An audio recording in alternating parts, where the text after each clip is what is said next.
Messieurs, dames, on a mis la marche impériale, attention parce que celui qui nous déteste a définitivement pris le pouvoir. La lumière, de qui je parle, vous le savez, c'est notre question du jour. Pourquoi, eh oui, c'est lui, Luis Enrique est-il devenu la superstar du Paris Saint-Germain? Vous savez, Mbappé est parti, Neymar et Messi sont sur un autre continent, la lumière est toute pour lui, notamment en conférence de presse. En Ligue des Champions, alors nos confrères anglais sont allés au spectacle hier, au show de Luis Enrique, les médias locaux en parlent ce matin. En 17 minutes, il nous a fait le very best-of de Luis Enrique. Regardez. On le sait, il n'aime pas beaucoup l'exercice, Luis Enrique, il le montre toujours avec un soupir. Buenas tardes, bonjour ou bonsoir. Voilà, mais quand il a décidé qu'il voulait répondre à un sujet, Dembélé par exemple, là il répond sans besoin de traduction, tiens. Claro, sin ningún problema. À un moment forcément avec lui, les journalistes n'y connaissent rien comme d'habitude. Vosotros queréis que hacer un equipo es fácil, es tocas un botón, pongo a los 11 jugadores que mejor juegan y voilà, venga, si vous voulez. Et quand il a décidé de ne plus répondre, eh ben, c'est souvent une pirouette et ça finit par un show. Du coup, depuis ce match contre Rennes. Pero no voy a hacer de esto una telenovela. Ay, qué miedo, da miedo. Not bad, Not bad. Merci. Ouais, not bad, oui, c'est vrai.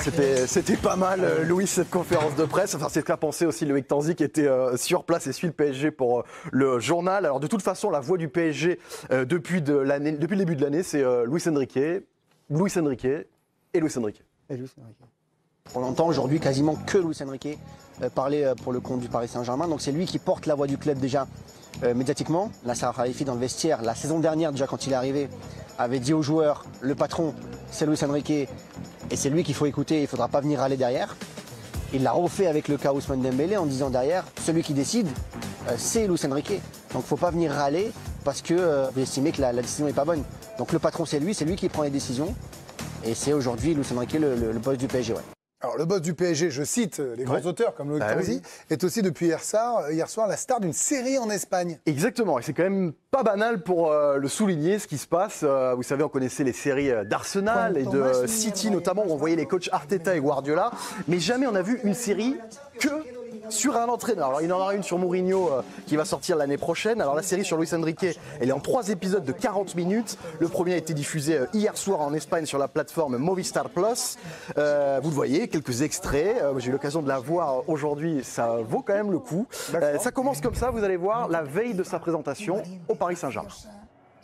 Je suis très ravi d'être ici et j'espère rendre cette confiance avec des trophées importants. Importants. Ici, c'est Paris. Ici, c'est Paris. Ah si? C'est ce que... A ver. Ici, c'est Paris. Non. Alors, je suis curieux de savoir comment il a écrit ici, c'est Paris, pour pas bien l'écrire. Alors, on y voit effectivement l'intimité de Luis Enrique lors de la dernière saison au Paris Saint-Germain dans cette série. Alors, l'équipe de tournage l'a suivi dans son quotidien pendant 18 mois, donc même avant son arrivée à Paris. On y voit son rapport avec Mbappé. Alors j'ai vu la scène juste avant, vous savez, on avait vu la séquence où il lui dit c'est catastrophique ce que tu fais. La séquence elle est incroyable, c'est après le match aller contre Barcelone, il le fait venir dans une petite salle, il lui parle pendant 5 minutes comme à un enfant et la séquence est vraiment dingue et je pense que quand ça va sortir le deuxième épisode la semaine prochaine, ça va faire le tour du monde. On y voit également ses idées tactiques, son mépris pour les journalistes, sa famille, l'histoire de sa fille, tout y est. Alors même le fait qu'il adore marcher pieds nus et que chaque 30 minutes, eh bien, il fait des exercices, donc c'est vraiment comme ça. Hein. C'est-à-dire qu'il est en train de faire une séquence, d'un coup, il part et il fait des pompes chaque 30 minutes. Non, mais voilà, c'est comme ça. Donc c'est quand même curieux pour une personnalité qui dit détester l'exercice médiatique de s'être prêté au jeu comme ça. La question lui a été posée en promo cette semaine. Pourquoi il a fait ça? ¿Por qué ahora esta serie y qué buscas con ella? Pues la verdad es que es una muy buena pregunta, Mónica, porque no lo sé. Il n'en sait rien, mais comment ont-ils réussi à le convaincre alors? Alors c'est la question qu'on a posée à Duncan McMath, le réalisateur de la série. Alors oui, je vous vois, Je te vois également, parce que j'ai pas les chiffres, hein, voilà, j'ai pas le contrat, pour être tout à fait honnête. Il n'y a pas que ça. Il n'y a pas que ça, mais en tout cas, le réalisateur il m'a expliqué qu'il s'est rapproché d'Enrique après le mondial, grâce à un journaliste anglais qui, en fait, visiblement, est le seul que respecte Luis Enrique dans le monde. Ensuite, il y a eu la rencontre et ça s'est passé comme ça. Fuimos a tomar un café con él y pensaba que sería una cosa de 10-15 minutos, que íbamos a presentar una idea de quizás un día hacer un documental. Y estuvimos 2 horas y media hablando de fútbol, pero la vida, hablando de todo. Y nos fuimos ahí cansados porque estar con Luis tanto tiempo también es que chupa un poco la energía porque es muy intenso. Le dijimos que tuvimos una idea de empezar a grabar con un entrenador que no tiene equipo y ya veremos qué hace y dónde va y qué pasa. Y nos dijo que, hostia, esto no lo he visto nunca, me gusta la idea y así empezamos. Voilà, ils ont fini, ils nous ont dit épuisés par le tournage parce qu'il faut le suivre Luis Enrique au quotidien et c'est vrai que quand on le voit, il est assez particulier. Ça donne des séquences assez savoureuses au travail de Luis Enrique mais aussi sur la façon dont il voit le métier de coach et le futur du métier. El futuro del fútbol será entrenador arriba, con cascos, controlando todo, viendo el partido como lo estoy viendo aquí, con esta cámara, para poder decir al jugador, Lucas, tío, ciérrate en esta fase, ciérrate.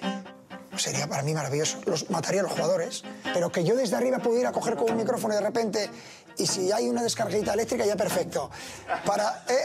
Para cuando veas uno que no ha ido a la presión porque se ha quedado cómodo en 2-1, le tocas el... y ay, hostia, es verdad, por mi marca. Voilà, on imagine Benoît Trémoulinas qui aurait pris une petite décharge électrique là si tu n'allais pas te remplacer. Alors la série Moi, je fais ça au paddle.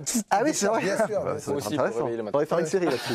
La série fait beaucoup parler. Il y a eu le premier épisode hier soir en Espagne sur les réseaux. Il y a eu une grosse avant-première avec la présence notamment de Rafael Nadal, pour vous dire l'importance du truc. Antoine Simoneau, notre correspondant à Madrid, il faisait partie des journalistes étrangers invités. Dans le contenu de la série, il y a une chose qui l'a marqué. Et on sent qu'il a aussi un vrai pouvoir sur son staff qui essaie de limiter, qui est complètement gaga devant lui.